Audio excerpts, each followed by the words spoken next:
Assalamualaikum warahmatullahi wabarakatuh.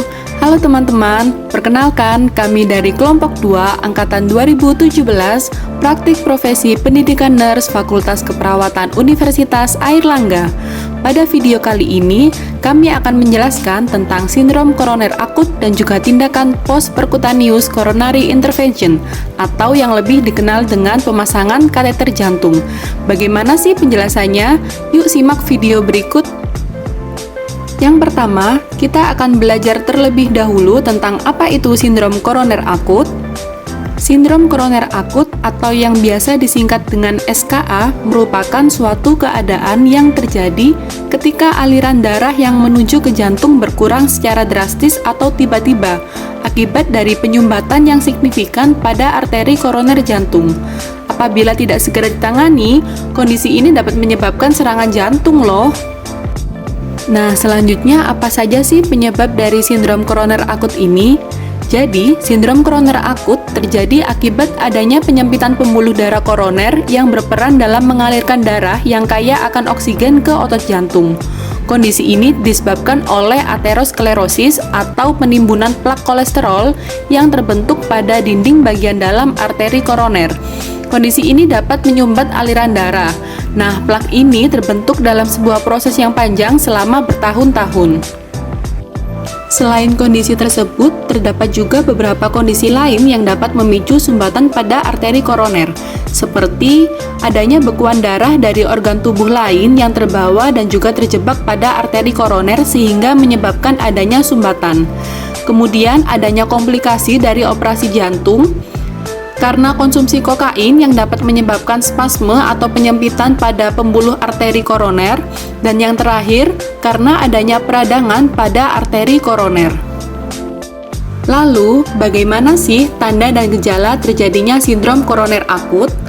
Yang pertama, yaitu adanya nyeri dada yang berlangsung lebih dari 15 menit.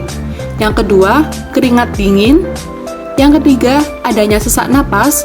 Yang keempat, sakit kepala. Yang kelima, mual dan muntah. Dan yang terakhir, denyut jantung yang tidak teratur. Selanjutnya, kita akan membahas tentang salah satu tata laksana atau tindakan dalam mengatasi sindrom koroner akut, yaitu dengan melakukan percutaneous coronary intervention atau yang lebih dikenal dengan kateterisasi jantung.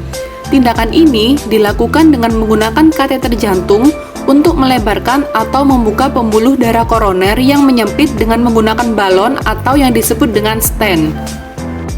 Selain itu, pada pasien dengan sindrom koroner akut juga dilakukan program rehabilitasi jantung yang terdiri dari 3 fase. Fase yang pertama atau disebut dengan fase inpatient, pada fase ini dilakukan selama pasien masih di rumah sakit. Fase yang kedua, yaitu fase outpatient, dilakukan segera setelah pasien keluar dari rumah sakit dan berlangsung selama 1 hingga 3 bulan. Kemudian, fase yang terakhir atau disebut juga dengan fase maintenance, dilakukan mandiri oleh pasien untuk mempertahankan kebiasaan hidup sehat dan berlangsung selama 6-12 bulan. Selanjutnya adalah beberapa perawatan yang dapat dilakukan di rumah pada pasien sindrom koroner akut yang telah melakukan tindakan kateter jantung. Yang pertama adalah latihan fisik terarah. Latihan ini terdiri dari 1. Latihan berpindah dari satu tempat ke tempat lain secara mandiri. Yang kedua, yaitu latihan berjalan perlahan selama 10 menit sebanyak 2 kali sehari. Yang ketiga, latihan perawatan diri dengan mandi secara mandiri. Yang selanjutnya adalah latihan menaiki anak tangga dengan didampingi oleh keluarga.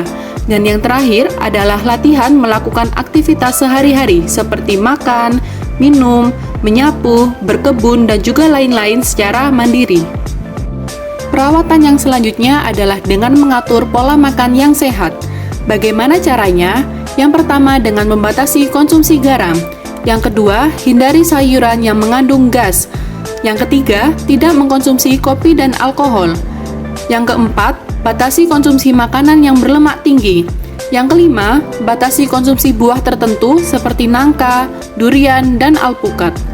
Yang selanjutnya, membatasi mengkonsumsi masakan dengan bumbu yang berlebih. Kemudian, pilih makanan yang mudah dicerna seperti buah dan sayur.